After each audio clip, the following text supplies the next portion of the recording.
Do you really think Donald Trump was not going to pardon the January 6ers? Really? Because if you believe that, I got a bridge to sell you, okay? Ridiculous.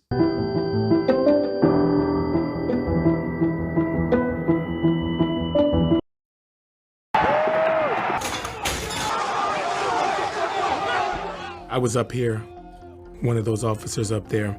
I was armed with a rifle that day, so I didn't want to go down in the crowd and potentially have it used or taken.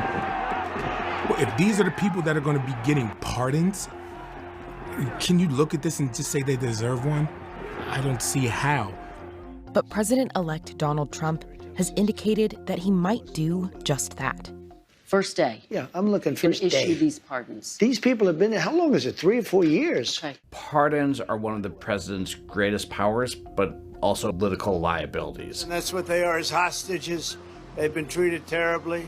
He created expectations, created a movement of people, created a mob that acted, and then walked away. I hope he doesn't walk away from these promises. Here's what Trump would have to do to carry out those promises and what it means for the people involved in the January 6th attack.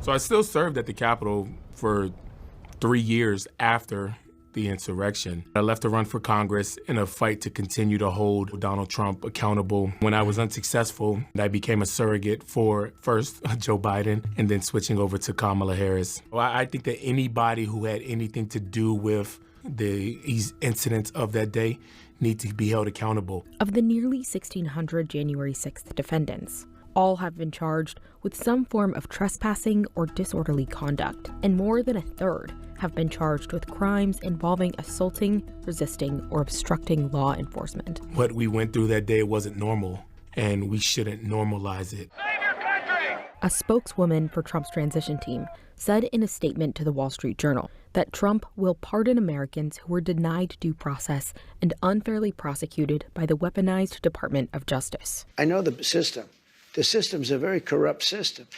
She also said in a separate statement that pardons will happen on a... It's always funny when these guys will talk about how, like, the criminal justice system is evil and corrupt and totally messed up. And I agree, except they say it's only corrupt and messed up for like upper middle class white people, jet ski dealership owners who happen to be pro Donald Trump, who also did violate like a bunch of laws. It's only corrupt against them, the people that are the most protected under our institutions. Okay, then how do you explain the deep state indicting the greatest president of the United States? Exactly, that's right. If anyone's getting jailed for being an enemy of the state is Trump, even now they're trying to throw him under the jail. Who? What do you mean? They're dropping everything at this point. At most, he's gonna get a slap on the wrist for like mismanagement and you know, doing the hush money scheme where he lied to the New York authorities about where he was, where the money was actually going to, and that's it. The person that obviously actually spent time in prison for that was his lawyer, Michael Cohen. Everything in this system is designed in a way where, like, yeah, your soldiers will go to jail. You will never go to jail. On a case-by-case basis, but didn't give any details on who might receive them or when. A number of people accused in the attack are already lobbying the president-elect for pardons. One is Joseph Biggs, a leader of the far-right group the Proud Boys, which played a central role in the Capitol riot. He can be seen at the Capitol in footage from that day. Hey, we're on the concrete. These guys are real freaks too. Like, it's crazy. Oh my. Some of these guys are real freaks. Like, look, I don't know about every single person that participated in January 6th. Like, there's 1,000 of them. I'm sure some of them are low-level offenders, and they probably do have a capacity to reoffend. Like, people that were really bad in their own local, in their own localities, notorious. Biggs is one of those guys, right? Long rap sheet in general, even if there isn't priors, but Biggs does have priors as well, if I'm not mistaken. But also, they are responsible for a lot of instability and a lot of violence and a lot of demonstrations. The east side of the Capitol front steps. Biggs was found guilty of seditious conspiracy, along with several other charges. Court records state that he and other group members helped recruit and lead a crowd that breached the Capitol. Biggs is currently serving a 17-year sentence. Look at that shirt. He says, register communists, not firearms. Being this angry at communists has to be a mental illness in America. What valid communist movement even exists in the United States of America? Like you're angry at shadows, okay? Where are the communists? Where are they? In 2024, in 2023, in 2022, in 2021, where are they? In his mind, he thinks Nancy Pelosi is a communist, obviously. So it's like they're ACP. Come on, guys, be serious. Dear Mr. President, His lawyer, Norm Pattis, sent Trump a letter a week after the election. you are now in a position to close a painful chapter in American history. On behalf of Joe Biggs, This is the exact type of attorney that I would expect to take on an important a case such as this one can only be taken on by a lawyer that looks exactly like this. I am urging you to do so by granting Mr. Biggs' request for a complete pardon for his actions that day. I've heard all sorts of hand-wringing about January 6th. Prosecutors, judges referring to it as an attack on the citadel of democracy. But January 6th wasn't an incendiary event. It was one afternoon's riot. There were some injuries. There was a little bit of property damage. There was the national pride. Our national pride was wounded, and the peaceful transition of power was imperiled for an hour or two. And for this, we're going to fill the prisons. The prosecutions have necessarily focused on the actions of the individuals charged, not the collective harm done by the thousands of people who were simultaneously committing crimes that day. The idea behind a pardon is that the criminal justice system sometimes gets it wrong and can be quite harsh, and there needs to be a fail-safe mechanism to ensure injustices are addressed. Kim Whaley is a law professor who wrote a book on the history of pardon power. She says the modern pardon process usually works like this. There is, within the Department of Justice, an Office of the Pardon Attorney. Someone who is seeking a pardon or commutation fills out. Look, deterrence does have a capacity to work if it is done against people who previously thought that they were infallible and devoid of any sort of scrutiny from the legal structure. And January 6th deterrence from the federal law enforcement agencies absolutely worked. That is why it eviscerated the mass mobilization that you saw under the Trump administration. And it's not just deterrence from law enforcement. Deterrence from popular mobilization of anti-fascist movements also is significant and also works as well. The greatest example I can give you under the Trump administration was Unite the Right Rally 1 versus Unite the Right Rally 2. The first Unite the Right rally in Charlottesville ended up with the death of Heather Heyer. Famously, a neo-Nazi traveled all the way, I believe, from Ohio to Charlottesville and drove into a crowd of anti-fascist counter-protesters against these Nazis, and he went to prison. But the real reason as to why Charlottesville 2 was marginal, was tiny, was minuscule, was because of the dedicated efforts of people taking matters into their own hands in terms of unmasking Nazis, in terms of engaging in mass mobilization against the growing Nazi movement. That actually is the real reason why Unite the Right Rally 2 got very few protesters to go out, like very few Nazis to go out and just be like, yeah, we're still Nazis, we're still here. Okay, so that's real. Those are two real ways in which you can actually push back against. These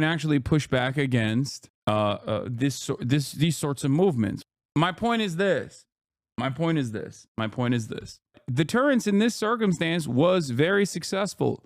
Law enforcement deterrence in terms of like actual legal punishments that were dished out to people who previously thought that they would never, ever withstand legal scrutiny, which is precisely the reason why during January 6th, they were filming themselves, openly identifying themselves, saying their names. There was a famous case of the West Virginia state member of the state legislature from West Virginia, Derek Evans, openly on live stream saying, Derek Evans is in the Capitol. I repeat, Derek Evans is in the Capitol. Openly saying his name, referring to himself in the third person on camera. These people then turned around and gave interviews.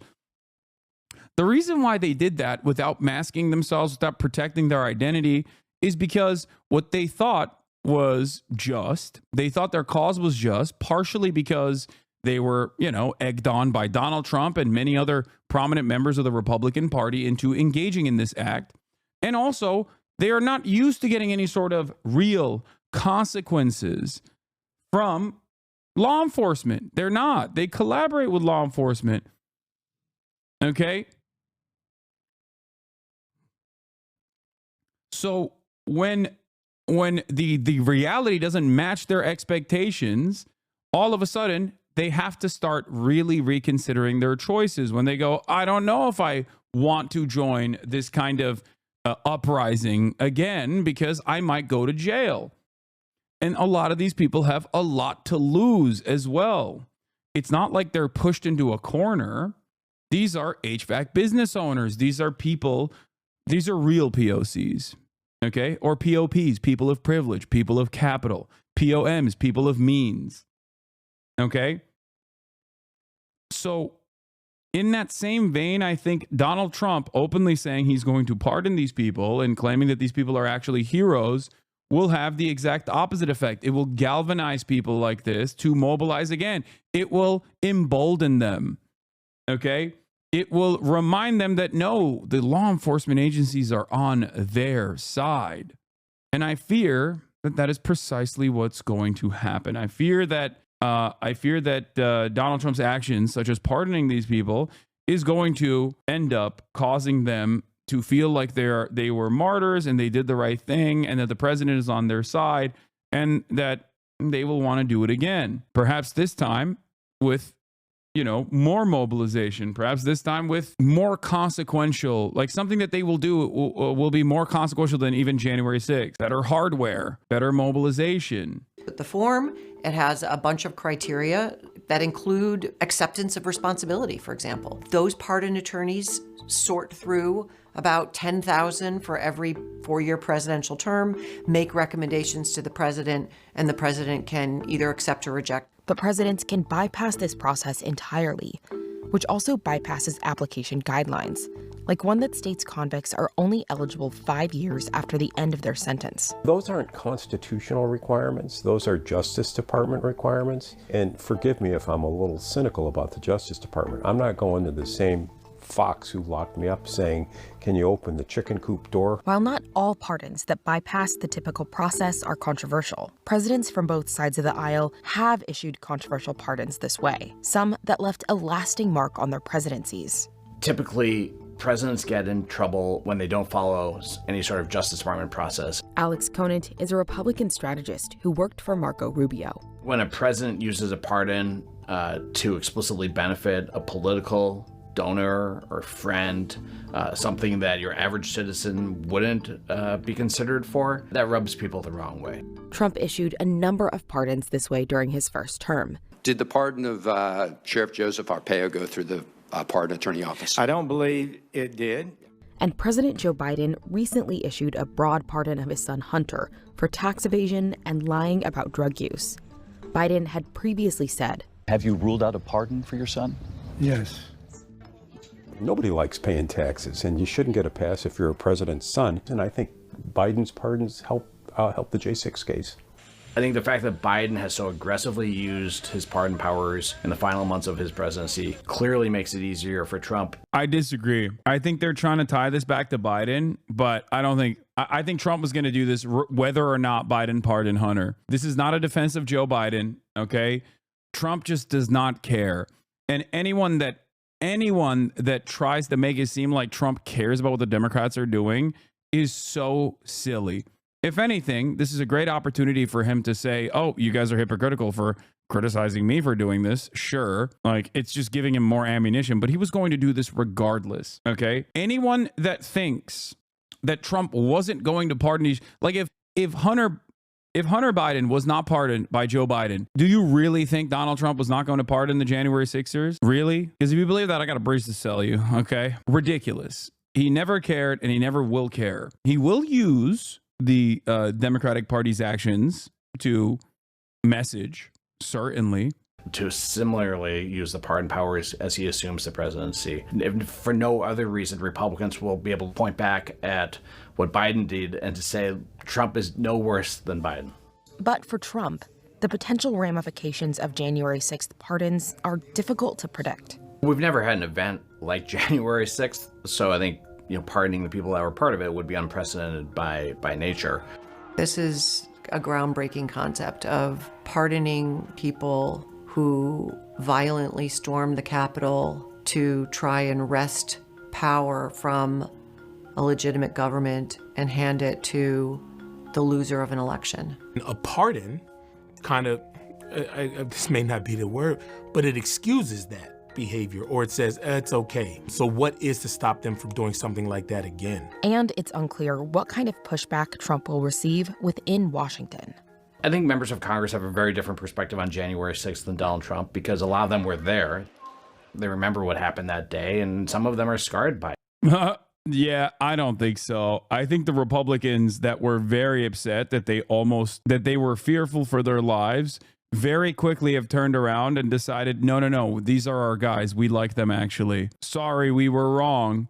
I mean, look at Josh Hawley. Josh Hawley's a great example. He was running around like a headless chicken on January 6th. Ask him what he thinks about the J6ers now. It. And so I don't think that they're going to be cheering Donald Trump's pardons, but Wait, what the hell was this? What? Scarred by it. And so I don't think that they're... What is this? Did they have these like gas masks on because they were worried that they were going to do like a chemical attack or something? What?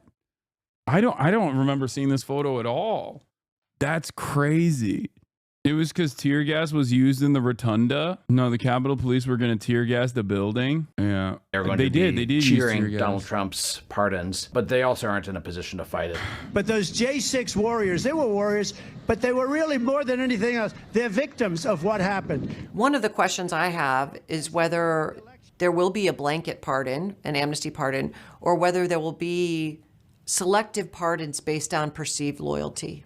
My dad doesn't believe that 4 cops off themselves after J6 because of the trauma. I mean, that part is like, I get why you wouldn't believe that. That's like I don't know what he thinks happened instead. Does he think that the government killed them or something? Because that's kind of funny. The government went in and assassinated these cops to make an argument, to make it seem like it was more consequential. Say it will be a large portion of them. They did a very...